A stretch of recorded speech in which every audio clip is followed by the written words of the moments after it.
নাম কি মেয়ে? কল্পনা। বাপের বাড়ি?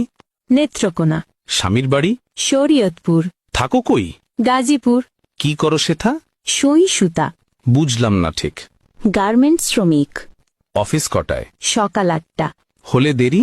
বলি সরি। ফেরার পালা? রাতের বেলা। বলো কি এটা? কখনো 12টা। এত দেরি? ওভারটাইম করি। ঘুমাও কখন? 2টা যখন। রান্নার সময়? যদি কবু হয়। কখন জুটে? ভোরে উঠে। এত খাটুনি? তবুও বকুনি। বকুনি কার? সুপারভাইজার। কেন বকাবকি? কাজ থাকলে বাকি। এত কড়া শাসন? চাকরিটাই এমন। হয় কি সহ্য? আছে ধৈর্য। হয় না লাজ? তবুও করি কাজ। কেন শুনি? কামাতে হবে মানি। মাসিক মাইনে? তেমন পাই না। সংসার চলে? গোলে মালে। বলোই কি? অভাবেই থাকি। অসুখ হলে কবু? কাজে যাই তবু। একদিন না গেলে? হাজিরা বোনাস জলে। রোগ যদি হয় কড়া? চাকরিটাই হাতছাড়া।